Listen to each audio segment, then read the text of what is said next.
की सदस्यता रिवाइव हो जाती है। कई सारे लोगों की सदस्यता समाप्त हो गई और तुरंत रिवाइव भी हुई, ऊपर से सजा का स्टे मिलने के बाद। पर इस दौरान उनका राजनीतिक कुछ नहीं होता है ना सर। सत्येंद्र जैन का देख लीजिए, उनके 4 साल कौन लौटाएगा? उनकी जो पॉलिटिकल लाइफ है वो तो खत्म हो गई ना। नहीं, मगर 4 साल तक उनको जमानत नहीं मिला, केस अभी चालू है। हाँ, तो पर उसके बाद सीबीआई का जो रिपोर्ट है वो कोर्ट ने एक्सेप्ट कर लिया ना। आप भयंकर भ्रांति में हो। जिस एफआईआर में वो 4 साल जेल में रहे, वो एफआईआर में क्लोजर रिपोर्ट नहीं भरी गई। क्लोजर रिपोर्ट 2022 के केस में भरी गई।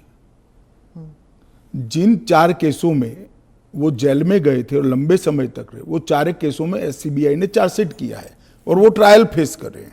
मगर आप पार्टी के प्रोपेगेंडा का आप शिकार हो। सत्येंद्र जैन जी को जिस केसों में लंबा समय जेल में रहना पड़ा, वो सारे के सारे केसों में चार्जशीट हुआ है और वो ट्रायल फेस कर रहे हैं। और अरविंद केजरीवाल जो थे, उनका भी ऐसे ही हुआ था, बेल मिला और फिर उसके बाद वो वापस आ गए। क्या यही होने वाला है हर नॉन बीजेपी चीफ मिनिस्टर के साथ? तो आप मुझे एक बात का जवाब दीजिए। नॉन बीजेपी बीजेपी छोड़ दीजिए, दोनों के लिए समान कानून है। परंतु किसी ने भी जेल से सरकार चलानी चाहिए क्या? आजादी से अब तक कई सारे नेता जेल में गए, कई सारे मुख्यमंत्री भी गए, मंत्री भी गए, और सबने इस्तीफा देकर जेल में गए। अभी अभी एक ट्रेंड शुरू हुआ कि जेल में जाने के बाद भी इस्तीफा नहीं देना। ढेर सारे ऐसे लोग हैं जिन्होंने इस्तीफा दिया। तमिलनाडु के कुछ मंत्रियों ने नहीं दिया, दिल्ली के मंत्री और मुख्यमंत्री ने नहीं दिया, और सरकार के सचिव, डीजीपी, मुख्य सचिव इनके पास आदेश लेने के लिए जेल में जाएंगे। ये क्या हमारे लोकतंत्र को दुनिया में सम्मान दिलाएगा क्या? ये मुद्दे पर चिंता, चर्चा होनी चाहिए, नहीं होनी चाहिए। और मैं आज जो कांग्रेस पार्टी इसका मुखर कर विरोध कर रही है, वो कांग्रेस पार्टी के एक स्टैंड को ही मैं कह रहा हूं। जब यूपीए की सरकार थी, श्री मनमोहन सिंह जी इनके प्रधानमंत्री थे और लालू प्रसाद यादव जी इनके मिनिस्टर थे। लालू प्रसाद जी को सजा हो गई। मनमोहन सरकार एक ऑर्डिनेंस लेकर आई कि 2 साल की सजा हो तो भी अपील का स्टेज बाकी है तो उनकी सदस्यता नहीं जाती है। यही मॉरल ग्राउंड था जो आप कोट कर रही हो।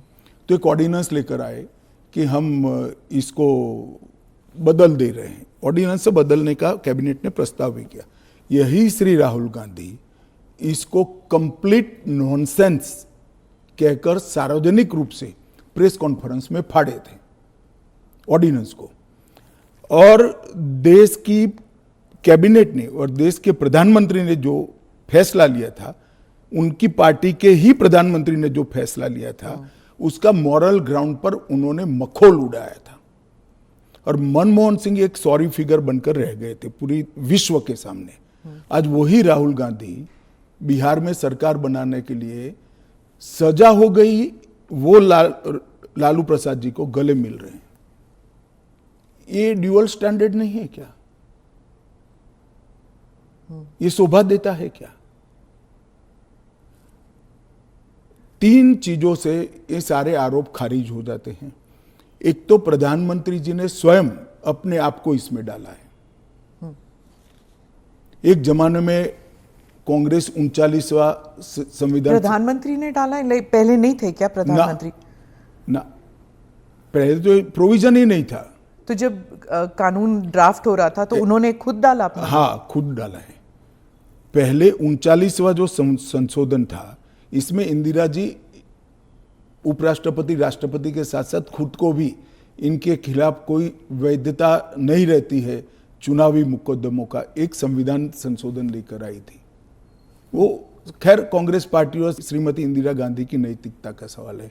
नरेंद्र मोदी जी अपने खिलाफ खुद संविधान संशोधन लेकर आए हैं कि प्रधानमंत्री भी जेल में जाएगा तो उसको इस्तीफा दे देना पड़ेगा। पर इससे एक एक्स्ट्रा जुडिशियल पावर कह लीजिए जो भी एक अधिकारी को नहीं मिल जाता कि प्रधानमंत्री से भी ज्यादा सीनियर हो जाता है? स्मिता जी, आप ऐसे बात करिए जिसमें जैसे इस देश में कोई कोर्ट ही नहीं है। पर कोर्ट में डिलेज होते हैं ना सर। ये कानून आने के बाद नहीं होंगे, क्योंकि कोर्ट को तुरंत इंटरवीन करना पड़ेगा। किसी चुने हुए प्रतिनिधि को खारिज करने का प्रावधान हुआ है। मैं तो उल्टा कहता हूं, इससे यस और नो जो होना है वो जल्दी हो जाएगा। तो प्रेशर कोर्ट्स पे होगा डिक्लेयर करने के लिए? प्रेशर होगा ये कहना ठीक नहीं है, मगर हमारी कोर्ट भी, पर उसी सुनिए ना, हमारी कोर्ट भी कानून की गंभीरता को समझती है। जब 30 दिन के बाद पद छोड़ना है तो वो उसके पहले इसका फैसला करेगी कि बेल मिलना चाहिए या नहीं मिलना चाहिए। हाईकोर्ट में जब केस गया कि श्री केजरीवाल जेल में है, तब उनको वहां से इस्तीफा देने चाहिए। एक पब्लिक इंटरेस्ट लिटिगेशन फाइल हुआ।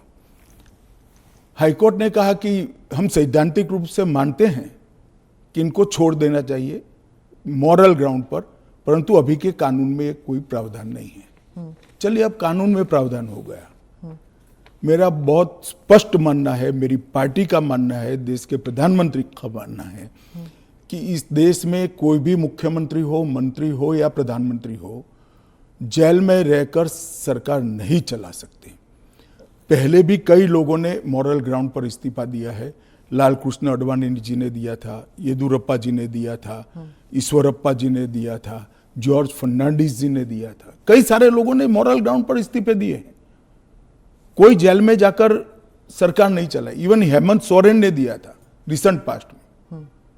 जब वो छूट कर आए तो फिर से मुख्यमंत्री बन गए।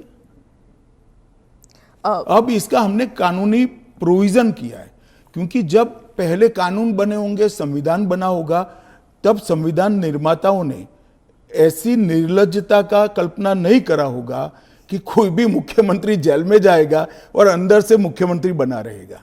खैर, अब ऐसी घटनाएं हुई है रिसेंट पास्ट में, तो हमें हमारी नैतिक मूल्यों के स्तर को गिरने नहीं देना चाहिए। एक कानून नैतिक स्तर के मूल्यों को एक आधार देगा और इससे हमारा लोकतंत्र निश्चित रूप से मजबूत होगा। गृहमंत्री जी, विपक्ष कह रहा है कि सरकार जो है वो इस तरह के जो सिचुएशन बनाएगी या फिर कोर्ट पर दबाव डालेगी कि 30 दिन में जमानत नहीं मिलेगा। अगर 30 दिन में जमानत नहीं मिल जाता तो फिर the entire thing falls through. देखिए, ये उनका पद से चिपक रहने के लिए एक अलग प्रकार से बनाया हुआ खूबसूरत आर्ग्यूमेंट है। मैं मानता हूं हमारी कोर्ट्स संवेदनशील है और जब किसी का पद जाता है तो निश्चित रूप से कोर्ट समय मर्यादा में उनकी जमानत के फैसले करेंगे, जो भी होगा उसका। मैं विपक्ष के लिए नहीं लिखा, पक्ष विपक्ष जो भी होगा, इसकी जमानत के फैसले तुरंत ही करने की पद्धति भी डेवलप होगी, ऐसा मेरा स्पष्ट मानना है। वो तो कहते हैं कि पॉलिटिक्स ऑफ वेंडेटा होगा, क्योंकि जो इन्वेस्टिगेटिंग ऑफिसर है, जो पुलिसिंग है, वो सब सेंट्रल के कमांड में आ जाता है। पूरी चीज में से आपकी सरकार है तो फिर पूरी चीज में से कोर्ट को बाहर ही रख रही हो। तो कोर्ट जाने से पहले इन्वेस्टिगेशन भी तो होगा ना। इन्वेस्टिगेशन तो पुलिस के हाथ में। मैं समझ गया, इन्वेस्टिगेशन हो गया, गलत हुआ, मान लीजिए, आरोप भी मान लीजिए, अरेस्ट भी गलत हुई, तो 30 दिन में कोर्ट कहेगा अरेस्ट गलत है। और वेंडेटा की बात कांग्रेस पार्टी कर रही है, इनको शोभा नहीं देता जी। पर ये फिर वही पॉलिटिक्स की बात हो गई ना, क्योंकि आप कह रहे हैं कि इतने सारे राज्य हैं जहां पर बीजेपी के चीफ मिनिस्टर्स हैं, लेकिन वो तो टारगेट में नहीं होंगे। वो तो कह रहे हैं कि जहां पर बीजेपी की सरकार नहीं है वहां के चीफ मिनिस्टर्स को आप टारगेट बनाएंगे, खासकर ये जो इंडिया अलायंस के जो चीफ मिनिस्टर्स हैं। देखिए, मैं अभी भी कहता हूं कि भारतीय जनता पार्टी और एनडीए शासित जो राज्य हैं, वहाँ कोई भी करप्शन या हमारे मंत्री या मुख्यमंत्री के खिलाफ केस है, उनका आरोप मान लीजिए, मानने के लिए ये फर्जी आरोप है, मगर एक सेकंड के लिए मान लीजिए कि कानून का काम नहीं करेगा, तो कोई भी व्यक्ति कोर्ट के सामने जा सकता है और कह सकता है कि इनके सामने एफआईआर दर्ज करने का आदेश दीजिए। और जब उनकी सरकार थी और वो ऐसा करते थे, तब बहुत सारी जांच कोर्ट के आदेशों से शुरू हुई है।